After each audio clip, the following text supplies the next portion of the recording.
Bonjour les As, moi c'est Julie Lavacek-Larando, je suis professeure en physique à l'Université de Montréal et je suis spécialisée dans l'astrophysique des trous noirs et ça me fera plaisir de répondre à vos questions aujourd'hui.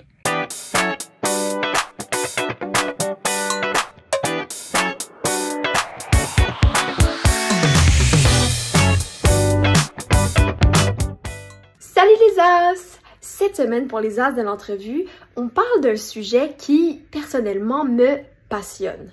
Même que, quand j'avais ton âge, je voulais devenir astrophysicienne. C'est d'ailleurs le métier de notre invitée d'aujourd'hui, Julie Lavacek-Larando, qui est spécialisée en trous noirs. Elle a répondu à 5 questions des As aujourd'hui. C'est parti! On commence avec Tortue merveilleuse. Pourquoi il y a des trous noirs dans l'espace? Tortue merveilleuse. Donc, ce qu'on s'aperçoit, c'est que dans l'univers, il y a au fait beaucoup de choses, par exemple des planètes, des étoiles, mais aussi des trous noirs. C'est quoi un trou noir?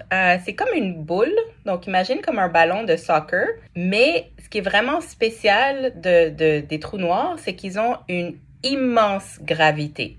Ce sont les objets qui ont la plus forte gravité de tout l'univers. En premier, c'est quoi la gravité? Mais si tu te mets, par exemple, debout puis que tu sautes vers le haut, qu'est-ce qui va arriver? C'est que tu vas retomber vers la Terre. Puis ça, c'est la gravité qui veut te tirer vers le centre de notre planète, la Terre. Mais un trou noir, c'est la même chose, mais sa gravité est vraiment, vraiment plus forte. C'est à peu près 1 milliard de fois plus fort que sur la planète Terre. Et pourquoi est-ce qu'il y aurait des trous noirs dans l'espace? Ben, au fait, on s'aperçoit qu'il y a 2 types de trous noirs. La première catégorie, c'est des petits trous noirs que eux, on comprend assez bien comment ils se forment. Puis il y a une deuxième catégorie de gros, immenses trous noirs qu'on appelle les trous noirs supermassifs. Eux, on comprend un petit peu moins comment ils se forment. Mais les petits, la façon que ça marche, c'est qu'au fait, ils naissent des étoiles. Donc, l'univers est rempli d'étoiles. Par exemple, la nuit, quand tu regardes le ciel, tu peux voir plein d'étoiles. Et ce qui arrive dans ces étoiles, c'est que pendant toute leur vie, il y a la gravité qui veut les écraser. Elle est quand même très, très forte sur les étoiles et ça veut écraser les étoiles. Mais ce que l'étoile fait, c'est qu'elle fait plein d'explosions. En fait, c'est comme des bombes très, très puissantes qui permettent de combattre cette gravité. Et donc, toute sa vie, il y a ce combat entre la gravité qui veut l'écraser et plein d'explosions qui font briller les étoiles, qui émettent plein de chaleur. Et c'est pour ça que le soleil nous réchauffe pendant toute la vie. Mais éventuellement, à la fin de la vie des étoiles, elles n'arrivent plus à faire ces bombes. Il n'y a plus de carburant pour faire ces bombes. Et là, la gravité va gagner et ça va créer un objet qui est très, très, très, très dense. La gravité va augmenter de plus en plus et ça va former éventuellement les objets qui ont la gravité la plus forte, les trous noirs. Maintenant, la question de Harry Potefleur. Allô Julie, est-ce que les scientifiques savent ce qu'il y a dans un trou noir? Si oui, qu'est-ce que c'est? Super bonne question. Au fait, on n'a aucune idée, OK? C'est un des grands mystères en astrophysique. Puis, je vais vous expliquer pourquoi. Donc, le trou noir, on le comprend comme cet objet qui a une très, très forte gravité. Au fait, la gravité est tellement forte que même la lumière qui essaie de s'échapper du trou noir n'arrive pas parce que la gravité est trop, trop forte. Ça fait en sorte que l'objet est noir. Et nos lois de l'astrophysique et de la physique comprennent quand même assez bien cette gravité extrême à l'extérieur du trou noir. Mais au fait, à l'intérieur, c'est tellement une gravité tellement forte que nos lois ne marchent plus. Nos chiffres mathématiques explosent, puis ça marche tout simplement plus. Mais une des possibilités, c'est une physique. Cette physique s'appelle la relativité générale. Okay? C'est une physique qui a été découverte par Einstein, qui est un des grands scientifiques. Et s'il a raison, alors au fait, à l'intérieur d'un trou noir, toute la matière qui est dedans serait au fait écrasée encore plus en un tout petit point au centre qui serait techniquement infiniment petit, mais infiniment dense. On poursuit avec Watermelon Forever. Je n'ai jamais cru à l'existence des trous noirs. Comment êtes-vous sûr qu'il y en a vraiment?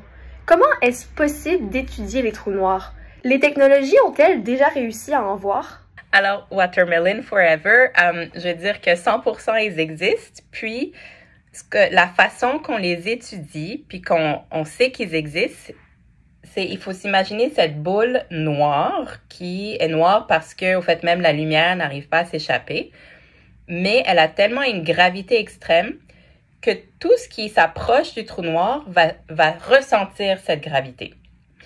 Et ce qui va arriver souvent, c'est qu'à cause de cette forte gravité qui veut attirer plein de choses, il y a du matériel qui va s'approcher de, par exemple, une planète ou une étoile va s'approcher d'un trou noir et hop, va passer trop proche du trou noir et donc va être pris par la gravité, va se mettre en orbite autour du trou noir, éventuellement va tomber et va être englouti par le trou noir. Mais pendant que c'est en orbite, ce qui arrive, c'est qu'on forme une structure autour du trou noir qui est fait de plein de planètes, d'étoiles qui tourbillonnent. Et au fait, on s'aperçoit que ça va vraiment, vraiment vite. Et quand ça tourne aussi rapidement, il y a tellement d'énergie là-dedans qu'au fait, tout va être chauffé. Tout ce matériel va être chauffé et briller. Et ça fait que autour du trou noir, il y a comme un disque extrêmement brillant qui est beaucoup plus brillant qu'une étoile. Ce disque, on arrive à le voir avec nos télescopes. On poursuit avec Citron 12. Bonjour Julie. Est-ce que c'est vrai que les trous noirs peuvent aspirer des planètes à l'intérieur d'eux? Donc, Citron 12, si tu es très, très proche d'un trou noir, oui, tu peux être aspiré. Puis, une fois que tu es aspiré, tu pourras jamais te sortir parce que la gravité est trop forte. Mais pour ça, il faut être très, très proche du trou noir. Donc, un trou noir, c'est un gros objet, mais qui a été compressé. Donc, au fait, ils sont très petits dans l'univers. Et pour ressortir sa gravité, il faudrait que tu t'approches vraiment beaucoup du trou noir pour être aspiré. Si, par exemple, demain, on prenait le Soleil, puis on le remplaçait par un trou noir, au fait, la Terre resterait sur la même orbite. Elle changerait pas, elle serait pas aspirée par le trou noir parce qu'elle serait trop loin, au fait. Et la deuxième chose qui fait en sorte qu'il faut pas du tout s'inquiéter qu'on va être un jour aspiré par un trou noir, c'est que l'univers est grand. Okay? Les distances entre nous et d'autres objets dans l'univers, c'est immense. Le trou noir le plus proche de nous, si on était capable d'aller à la vitesse de la lumière. Okay? Donc, si on avait un vaisseau spatial qui allait à 300 000 km par seconde, ça nous prendrait quand même 1000 années. Donc, c'est vraiment loin. Donc, on n'a aucune inquiétude. Ces objets sont loin et vont jamais nous affecter. Et on termine avec Bibali. Bonjour, on dit que les trous noirs aspirent le temps. C'est vrai? C'est quelque chose, le temps? Bibali, très bonne question. Ça, c'est un concept qui est quand même bizarre à comprendre. Puis ça a été une des contributions de Einstein, justement, quand il a trouvé sa physique qui s'appelle la relativité générale, qui décrit c'est quoi la gravité. Il s'est aperçu au fait que la gravité va changer le temps aussi. Okay? Donc, lui, sa façon de l'expliquer, c'est pour imaginer c'est quoi la gravité, il faut s'imaginer comme une toile. Imaginez que vous prenez comme un morceau de tissu que vous étalez, et là, vous mettez une boule très lourde sur le tissu. Qu'est-ce qui va arriver? Ben, le tissu va être courbé avec le poids de la boule. Mais ce que Einstein a dit, il s'est aperçu que le temps et l'espace, c'est comme la même chose. Les trous noirs qui ont une forte gravité, qui vont étirer ce tissu, vont aussi étirer pas seulement l'espace, mais le temps aussi. Ce qui fait que le temps qu'on ressent va être différent parce qu'il aura été étiré. Et donc, les trous noirs ne vont pas aspirer le temps, mais vont plutôt modifier le temps. L'impression qu'on aura du temps et comment il avance va être différent proche d'un trou noir qu'à l'extérieur.